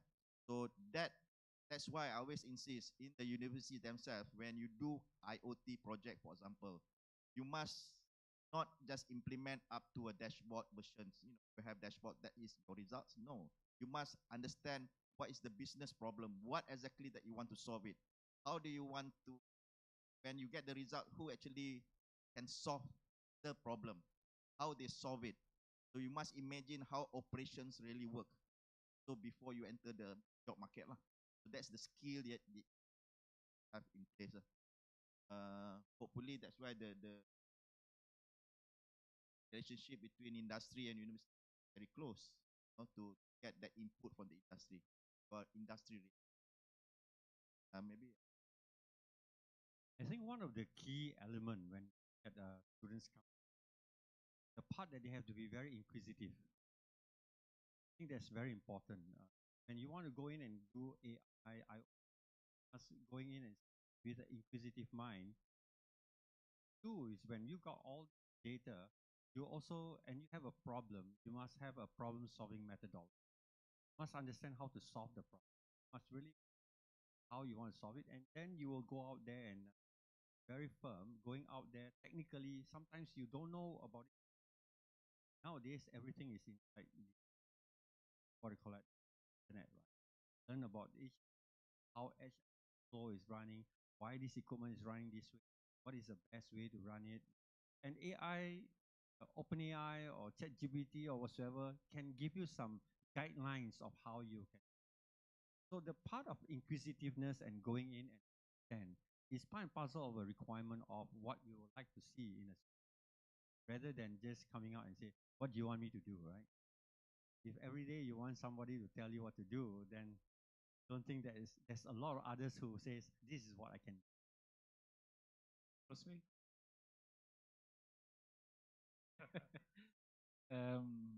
Okay.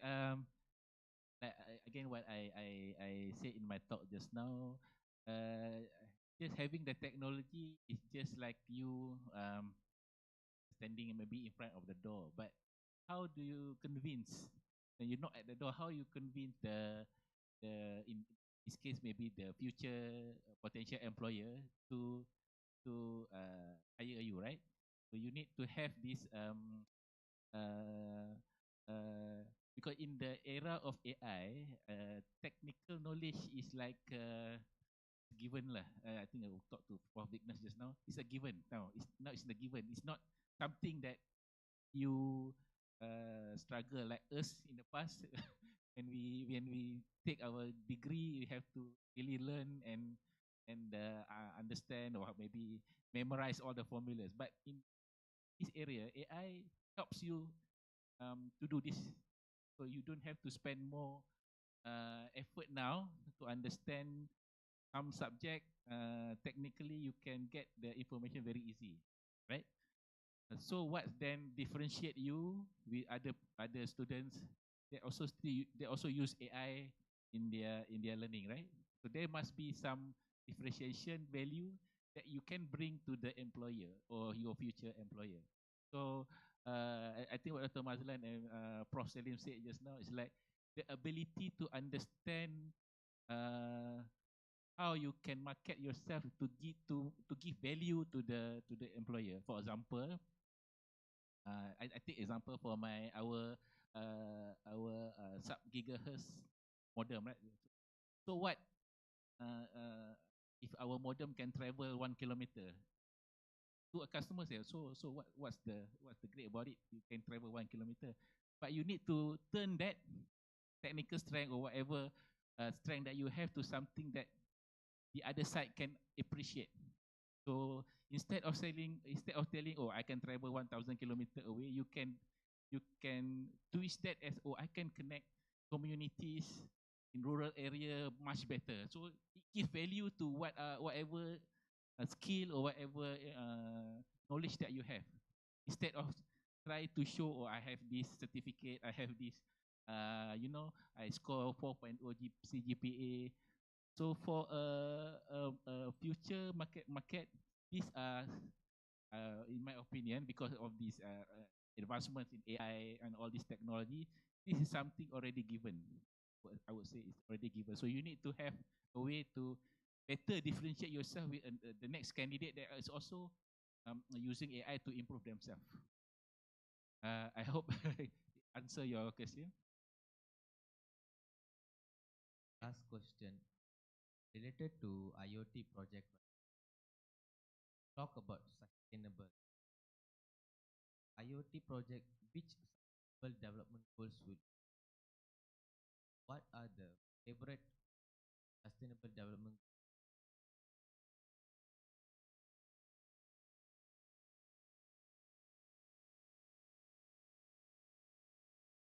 SDG. There's a lot of SDGs that we can do. In favorite, there are many things that we can do. One of the part is on education part, sustainable part on the education. Our idea in the early stage, even the current stage, we want to democratize IoT. Like democratize in the sense that every one of you have the ability to build an IoT solutions easily, can learn, also teach IoT much easily. So that is part on the education part. You do certification and all that, you get certified, and you have the ability to understand, to build from scratch.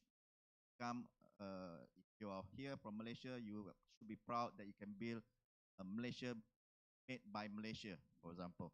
Yeah. So that is part of the sustainability for education part lah. But on the sustainability for another part where we work on smart cities, Favorite also plays that role in where a lot of information, a lot of smart cities have faced this operational blindness. They don't know what happened to the cities. They have silos of information.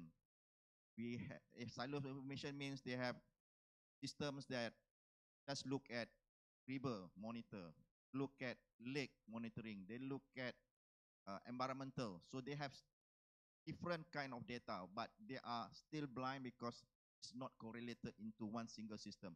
So what we did is that we aggregate all this to a single command, a single dashboard for them to view, and they have collected enough data, but only at this stage they have not do further than using AI to do prediction and all that lah. But that the idea is for us to use that information to help the city to be more sustainable in terms of managing their own carbon footprint and making sure the safety of the end users within the city. That's why I favorite having that platform to collect data from various sources and have you give you a better meaning about the data.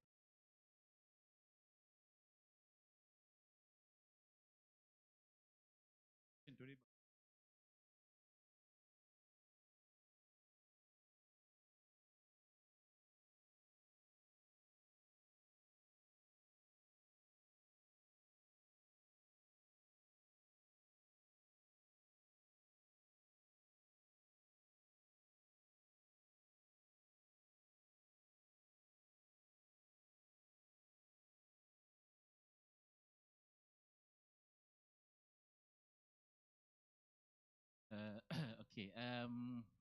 I think in this current age, where things are or information are easily accessible, AI has given a lot of conveniences for us. So I think one advice that I could give is that, especially for the student, is that to not just focus on your. I mean, if you are doing engineering or you are doing computer science, don't just confine your self to only study the technical side of it. Like I mentioned, now you need to be a well-rounded person or a well-rounded student. So try to also explore, in addition to technical skill, explore your business skills, explore your marketing skill. I'm getting to realize that sales skill is very important. So learn how to sell, sell yourself or sell your idea, sell your technology. So sales skill is very important. What I'm trying to say, try to be a well-rounded student if you have the opportunity, because now with AI you can learn any subject very easy. You don't have to pay money. You just need to have that inquisitive mind to explore, to make yourself complete. And I think that would be the sought after uh, person or sought after worker in the future. Even if you don't intend to work for anybody, even to be your own boss also, you still need to have all these different skills so that you can better have a higher success of to make, you know, for a better life lah. Okay. Major part of my life career is actually in technical. Major part. Only the last 9 years of my life is in the entrepreneurship. So I built my own company, Favorite, since 2017, and it totally changed the whole world lah. You know, when you are talking about technical, like you said, the moment you want to sell is something different. If you are brave enough to venture into the entrepreneurship world. But I like to share one thing lah, the trend nowadays, and I would like to you to go into this particular trend. At one time, when we talk about IoT from 2014, no, then 2018 talk about IR 4.0. IoT was the blue eye technology. Okay. Everyone talk about IoT, and then suddenly keep quiet because 2022 ChatGPT moment came in. And everyone talk about AI, until you get bored about AI. I mean, people like us who in IoT world get bored lah because we are so jealous about IoT. And so jealous about the AI part. So no one's talk about IoT anymore. And everyone talk about AI. Like AI can solve everything. Every website you must have AI in place. Every name, business card, you must have AI in place. Otherwise, you are out of touch.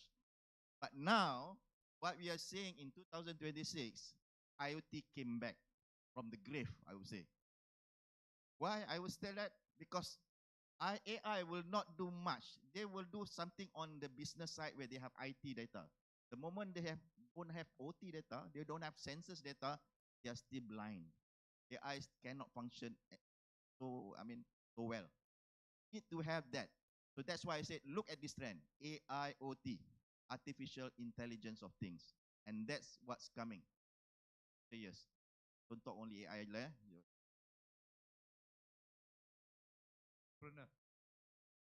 They have already covered most of it. But I think it's very interesting from how we have. He's covering and telling you that we have to have knowledge of every layer. It is no more a prerequisite that I only this type of software. But you need to know from a technically how this software are connected, how the AI and all the what do you call it? Sensors, how the sensors are. When we hired students, also wanted to find out whether are they well balanced in terms of not only knowing how to write software, right? Whether have they played with any sensor, have they gone into any other trying some AI. They have to get themselves in terms of all these other. So if they have enough, then we will be able to know how to apply them in the right way. And we will teach them how to apply, because a lot of them, if you do not know enough of each layer, then you are only knowing one layer. You have to be very dependent on the rest. You don't understand how to put this whole thing together. Application is going to be slower. So I think it's very important as a person who is learning to know the whole technically, like what Dr. Ross, technically from the AI, IoT, how it's being transferred and how you're collecting the data, how do you verify the data until the end, right? It's not just programming. You need to how to take this data. Need to know the application of the data. That's what it is out here. I think we're running out. Thank the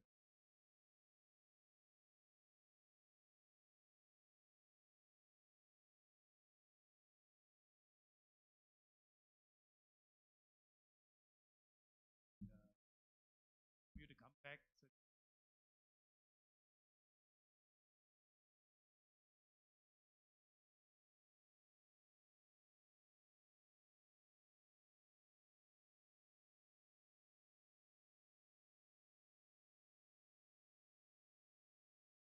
Thank you to our moderator and distinct,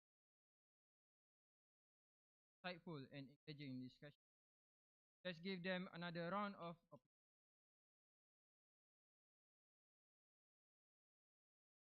We would now like to invite Professor Vigneswaran to present the certificate of application to our team.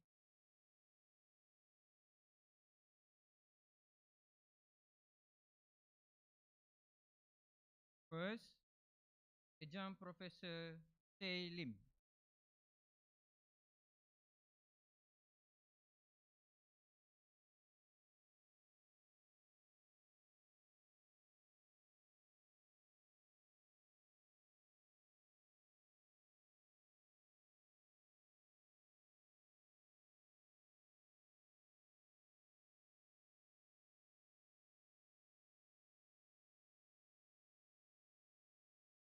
Next, Dr. Mazlan Abbas.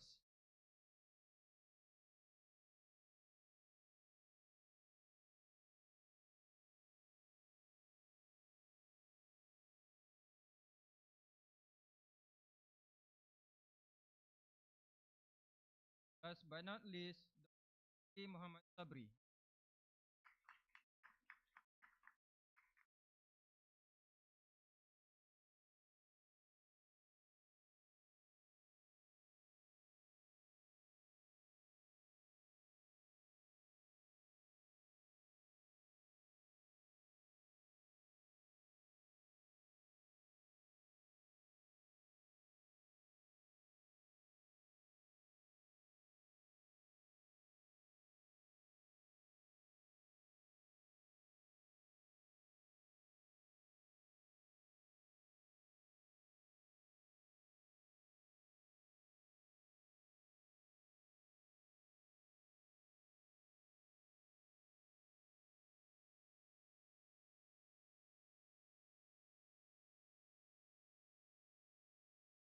Thank,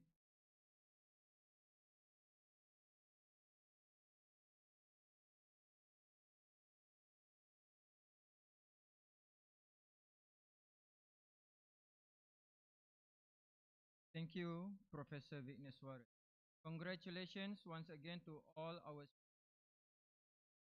all your valuable.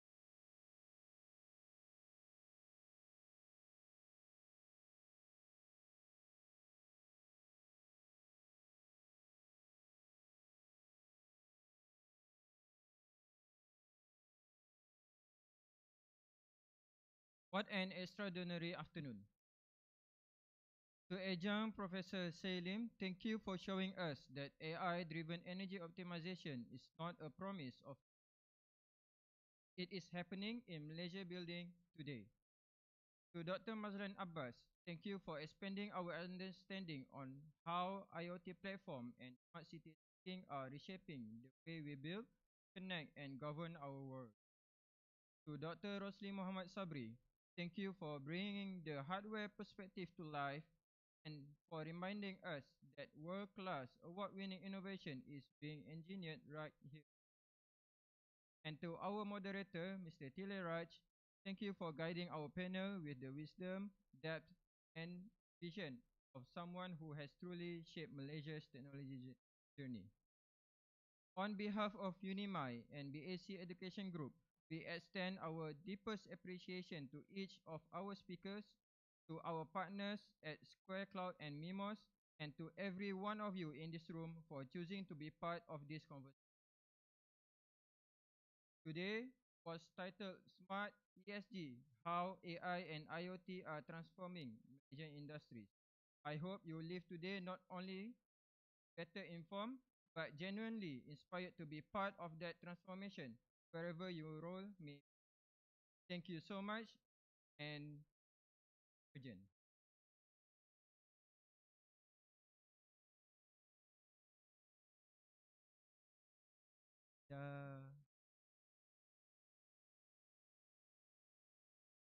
Kencana.